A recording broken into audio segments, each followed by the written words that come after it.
Kembali lagi pemirsa bersama kami di Bincang hari ini. Masih membahas mengenai Banten ya, bebas HIV dan juga AIDS nih. Dan masih bersama dokter. Nah, dokter tadi kita udah ngobrol di segmen 1, segmen 2 ada banyak sekali ilmu-ilmu penting yang kita dapat gitu ya.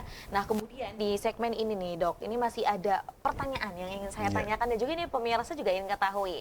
Ya salah satunya gitu ya. Ini kan kadang kita tidak tahu cara bagaimana untuk mengetahui mungkin kita atau sekitar kita ternyata terjangkit HIV atau AIDS seperti itu. Ini seperti apa cara mengenalinya, Dok? Sebetulnya kembali lagi pada kesadaran setiap orang ya. Kalau dia menyadari bahwa dalam agama atau dalam aturan masyarakat itu sudah diberikan batasan-batasan bahwa kita tidak boleh melakukan hal-hal yang sifatnya berisiko tinggi ya. Mulai dari hubungan seks dengan sembarang orang atau kemudian pakai miras dan sebagainya sehingga menghilangkan kesadaran yang mungkin bisa kita terpleset ke dalam hubungan yang tidak yang berisiko tadi mungkin ya. Itu kalau orang menyadari seperti itu mungkin tingkat penularan atau tingkat pertambahan itu mungkin bisa kita tekan ya. Cuma masalahnya kan nggak banyak juga orang yang mau mengakui bahwa dia punya resiko gitu ya. Jadi dalam keseharian saya juga banyak masih pasien-pasien yang jelas dia penyakit menular seksual tidak mau mengakui bahwa dia pernah melakukan hubungan berisiko gitu ya. Dia terus denial aja, menolak, dan dia tidak mengakui itu, bahkan cerita yang enggak karena akibat saya berenang misalnya di kolam renang umum atau saya kencing di sembarang tempat di bawah pohon besar dan sebagainya. Ya saya bilang kalau kamu bicara sama orang awam mungkin bisa paham itu, tapi kalau bicara dengan saya nggak akan percaya. Saya yakin ini adalah penyakit menular seksual, saya bilang gitu. Ini pasti ada kaitannya dengan kamu melakukan hubungan berisiko dengan seseorang. Jadi itu mungkin yang penting. Yang kedua yang kita harus tahu bahwa HIV ini perjalanan penyakitnya panjang ya. Jadi awalnya 3-6 bulan pertama sejak virus itu masuk ke dalam tubuh kita, mungkin tidak ada gejala yang kita rasakan sama sekali. Bahkan dalam pemeriksaan darah pun juga belum bisa kita temukan adanya reaksi masuknya virus. Jadi yang kita deteksi itu timbulnya sistem imun, itu kita nilai itu kalau ada itu berarti ada virus di dalamnya kan begitu. Nah itu belum bisa terdeteksi sampai 3-6 bulan yang kita sebut masa jendela tadi. Nah pada masa jendela orang ini sudah positif tapi orang ini sudah mampu menularkan penyakitnya pada orang lain. Nah ini bahayanya di sini. Nah kemudian setelah 3-6 bulan virusnya bisa terdeteksi tapi tetap masih orangnya sehat-sehat saja, bahkan bisa cukup lama 5-8 tahun. Sebelum akhirnya dia masuk pada kondisi AIDS, di mana gejala-gejala penyakit yang biasanya kita bisa lawan itu kemudian mulai muncul.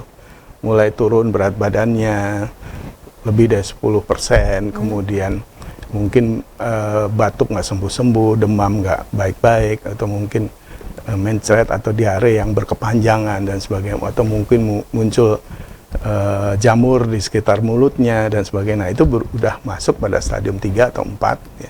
Atau mungkin timbulnya TBC dan sebagainya, karena TBC itu juga terkaitannya erat dengan HIV karena justru dengan turunnya daya tahan tubuh TBC menjadi lebih mudah. TBC yang tadinya tidak muncul bisa kita tekan dengan sistem imun, karena dengan HIV itu jadi muncul gitu. Nah ini yang jadi perhatian kita juga karena TBC ini kita jadi juara kedua di dunia nih TBC. Oleh karena itu memang sekarang ada kolaborasi antara HIV dan TBC juga. Jadi semua orang TBC di screening untuk HIV, semua HIV juga di screening untuk TBC. Jadi seperti itu. Bahkan yang orang dengan HIV yang tidak menderita TBC kita kasih obat untuk pencegahan terhadap TBC. Atau kita sebut terapi TPT itu, terapi pencegahan. Nah itu yang kita lakukan. Jadi memang justru karena tidak ada gejala itu yang atau minim gejalanya itu yang kemudian kita menganggap HIV itu seperti silent ya, silent penyakit yang silent tidak kill ya, jadi ya, apa ya? Silent killer bisa ya, karena itu sangat berbahaya. Makanya kenapa di dunia ini hanya penyakit TBC, hanya penyakit HIV yang punya kekhususan, bahkan dibentuk suatu organisasi UNAIDS itu ya, salah satu badan dunia yang mengawasi atau memprioritaskan program HIV itu. Kan nggak ada UN TBC atau UN apa gitu, nggak ada, tapi UN AIDS itu ada. Jadi memang diyakini bahwa penyakit ini bukan hanya masalah medis saja, tapi mungkin dampak sosial yang tinggi ya, dampak sosial yang tinggi dan dampak kepada generasi penerus bangsa. Karena memang sampai saat ini yang tercatat tinggi itu adalah mereka-mereka usia remaja dewasa muda. Karena mereka yang masih aktif secara seksual. Dan itu akan memprihatinkan karena mereka ini kan harapan bangsa ya. Jadi kita bayangkan kalau kita sekarang menghadapi bonus demografi, kalau mereka yang remaja atau muda ini sakit atau dia tidak punya kemampuan berpikir yang untuk bersaing di tataran global, tentunya kita akan jadi penonton aja gitu, nggak bisa memimpin gitu. Jadi makanya kenapa ini menjadi prioritas, bahkan oleh pemerintah dimasukin di rencana jangka panjang di pusat sama rencana jangka panjang di daerah juga masuk. Ya, jadi itu jadi prioritas, bahkan dalam program standar pelayanan minimal di mana 12 penyakit itu jadi prioritas. Itu nomor 11 itu TBC, nomor 12 itu HIV. Jadi memang jelas ini menjadi prioritas. Cuma masalahnya sekali lagi itu kepemimpinannya yang perlu kita benahi ya. Jadi bagaimana kita bisa menyadarkan pemerintah daerah bahwa kinerja penanggulangan HIV itu sangat tergantung dari kinerja yang ditampilkan oleh pemerintah daerah itu. Oleh karena itu KPA dalam programnya itu bukan hanya di tingkat provinsi aja, tapi sampai kabupaten kota ada KPA. Bahkan kalau perlu sampai ke kecamatan ada. Bahkan di Bali sekarang sudah berkembang di Desa Buduk namanya. Di Bali itu sudah KPA tingkat desa sudah. Ada ya, ada sudah. Desa. Ya, jadi mereka mencari ibu hamil untuk didorong dites, kemudian mencari mereka yang berperilaku kira-kira gitu ya, berisiko, kemudian didorong diajak untuk dilakukan tes dan sebagainya. Jadi sebetulnya ini harus merupakan gerakan bersama sampai ke tingkat yang paling rendah, yaitu dalam keluarga itu bagaimana kita bisa menyelamatkan mereka itu dari kemungkinan terpapar seperti menyelamatkan itu. Generasi ya Pak ya. Tentunya juga ini untuk kemajuan bangsa. Dan memang perlu adanya kerjasama dari semua aspek ya, dan dari semua pihak lah seperti itu. Tantangannya nih Pak? Ya, tantangannya banyak ya, mulai dari payung hukum. Jadi payung hukum itu memang dari pusat sudah dibuat, tapi seperti kebiasaan di Indonesia, payung hukum mungkin tidak sesuai dalam pelaksanaannya. Kemudian juga ya seperti tadi saya katakan, KPA itu harus sampai ke masyarakat. Tapi yang terjadi sekarang seperti di Provinsi Banten, KPA yang di kabupaten kota yang aktif hanya 2-3 aja dari 8 kabupaten kota. Sisanya udah tidak dibentuk lagi atau tidak dianggarkan lagi, sehingga bubar mereka itu. Nah ini yang kemudian kalau menurut saya malah berat ke Dinas Kesehatan kalau menurut saya. Jadi harusnya memang dibuat suatu komisi untuk meringankan kerja dari Dinas Kesehatan, untuk membantu mereka ya, untuk pekerjaan-pekerjaan yang mereka nggak bisa kerjakan. Jadi misalnya mendampingi mereka yang sakit, kemudian mengecek kesehatan. Kayak kemarin kita sampai ke daerah selatan itu ada seorang anak yatim yang sudah orang tuanya sudah nggak ada karena HIV, dianya sendiri juga seorang penderita HIV, sementara dia tinggal dengan neneknya yang juga sakit stroke dan baru mendapatkan operasi pasang ring jantung.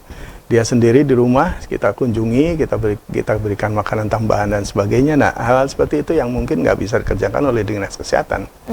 Jadi karena itu membutuhkan orang-orang yang mau punya dedikasi yang tinggi ya untuk datang ke tempat-tempat yang terpencil seperti itu, melihat kondisinya, membantu apapun yang bisa dilakukan seperti itu.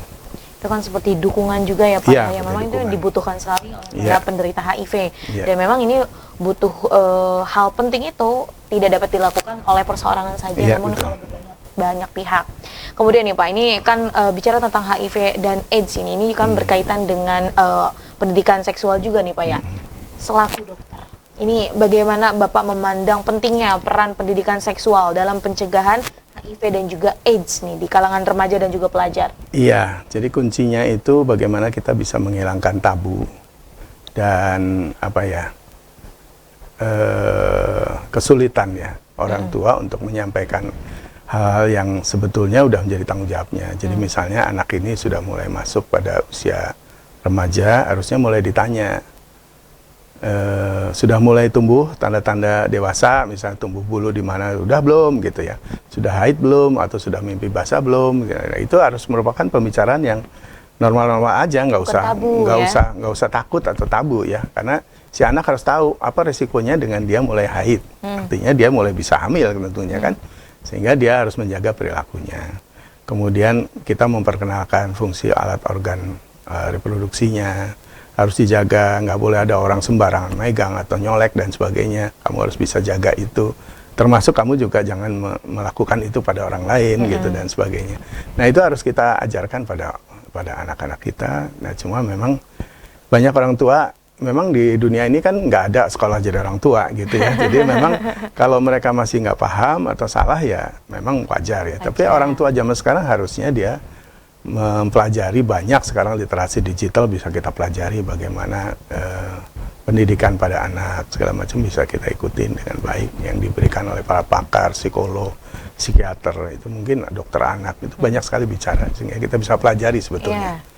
Dengan adanya media sosial juga ya Pak, ini dokter-dokter hebat ini dengan sukarela ya memberikan ilmu-ilmunya melalui konten-konten yang amat bermanfaat, dan ini juga menjadi salah satu hal yang harusnya ini bisa dimanfaatkan dengan baik selaku masyarakat yang memang sering menggunakan gadget seperti itu.